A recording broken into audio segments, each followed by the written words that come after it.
Presentation should come first before consideration, although as it appears in our rules, consideration was mentioned first in the first paragraph and before presentation in the second paragraph. But in terms of order, Your Honor, presentation should logically come first before consideration of the articles of impeachment. And then For there is nothing to consider unless presented. And then in the next breath, it talks about the trial na. Yes, again, we had no part in writing these rules. Okay, I so would not yes, want to critique it as well because during those times, perhaps this was apt and sufficient. So okay, so Mr. President, maybe now kasi ang media nagtatatanong sa akin, pinapa-speculate pa ako na just for the record, what is now the reason that His Honor has taken the initiative to reset the June 2, 2025 4 p.m. appearance of the panel of prosecutors before the Senate plenary to June 11 4 p.m. What's in the main letter reason, addressed to Speaker Martin, copy furnished to all of the senators as well as Vice President Sara Duterte. Given the meeting we had at LEDAC with His Honor's presence, several bills needed to be approved and taken up before we finally finish and wind up the 19th Congress. Meaning to say some bills need to be approved on second reading within the week today so that we can do third reading next week. Some bills have to be approved on third reading today and within this week so that bicameral conference committees can finalize and iron out the disagreeing provisions between the Senate and House versions so that we would still have time next week to either ratify these bicameral conference committee reports or still do third reading in compliance with the constitutional requirement of 3 readings on 3 separate days, at least 3 days after it's approved on second reading.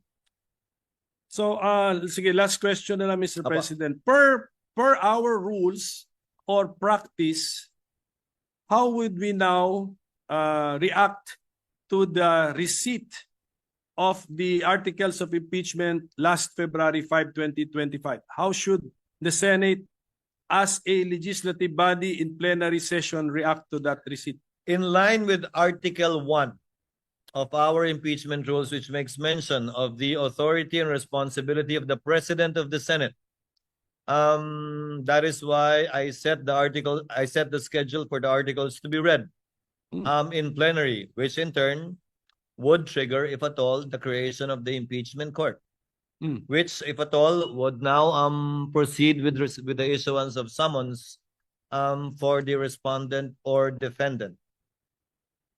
Would not the impeachment complaint received last February 5, 2025 be included in the reference of business? Reference of business?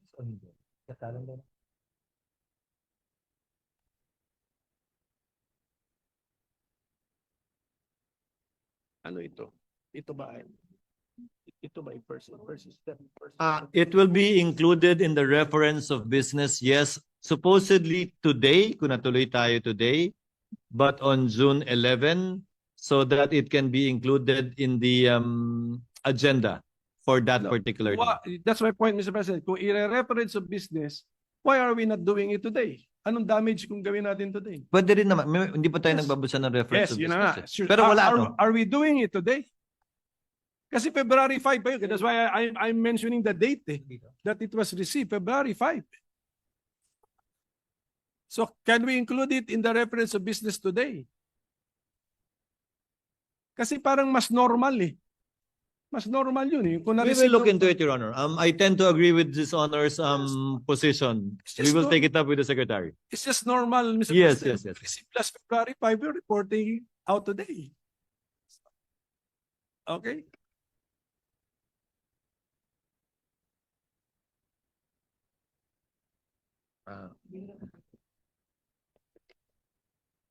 Off the record, they explained the reason behind it. But I tend to agree with Your Honor, and I'll ask the Secretary to consider it. Because in the past, as they said, it was the majority leader who read it and not the prosecutors, supposedly.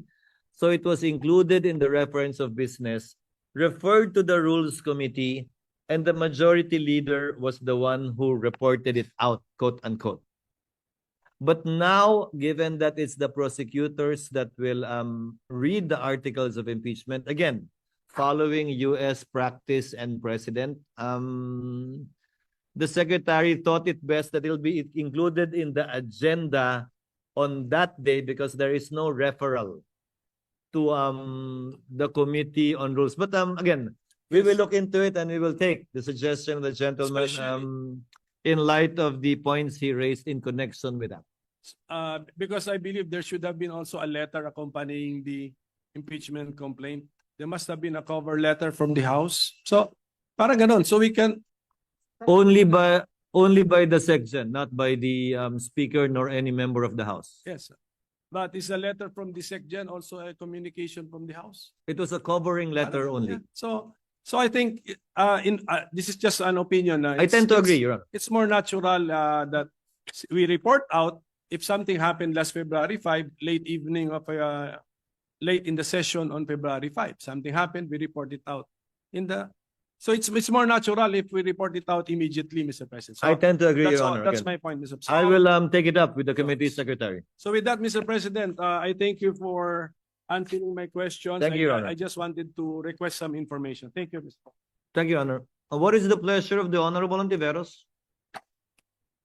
Salamat, Tabi, Mr. President. Gusto kong magdagdag ng point dun sa binanggit pareho ng majority leader, ng minority leader at pati ng Senate President, yung references sa US practice and precedent. Kaugnay nung isa sa mga issue na pinag-usapan dito sa floor, kung pwede ba o dapat bang mag-carry over yung impeachment process mula sa 19th Congress hanggang sa 20th Congress. And I would just like to put this on the record, Mr. President. Galing po ito sa isang piyesa authored ni UP Professor Paulo Tamase, nag-appear po sa June 2025 issue ng Philippine Law Journal. Sabi po dito, Emerging Issues in Impeachment, page 19 dun sa journal, allowing impeachment to cross over Congresses is consistent with American practice. Following the practice of the United Kingdom, Thomas Jefferson's Manual of Parliamentary Practice states that an, quote, impeachment is not discontinued by the dissolution of Parliament, but may be resumed by the new Parliament, close quote. The US Congress na binanggit ng majority leader, ng minority leader at ng Senate President, the US Congress has observed this for over 200 years, from the 1803 impeachment of Judge John Pickering to that of Judge Porteus in 2009. In Congress, impeachment proceedings are not discontinued by a recess. The following impeachment proceedings extended from one Congress to the next. 5 pong halimbawa, Mr. President, sa article na ito. Babangkitin ko lang yung pang-apat kasi yun pamilyar sa ating mga Pilipino. 4. The impeachment of President Clinton was presented to the Senate after the Senate had adjourned sine die. After, Mr. President, the Senate had adjourned sine die for the 105th Congress, and the Senate conducted the trial in the 106th Congress, Mr. President.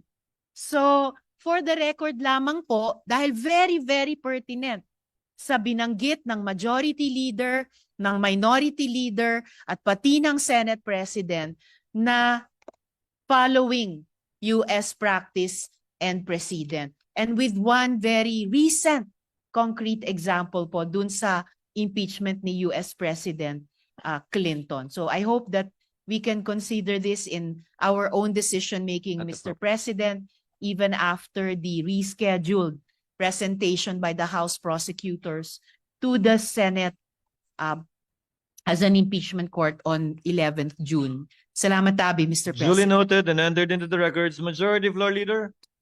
Just to reiterate again, yung nabanggit ko po kanina nga, magkaiba yung sa Philippine Senate at US Senate kasi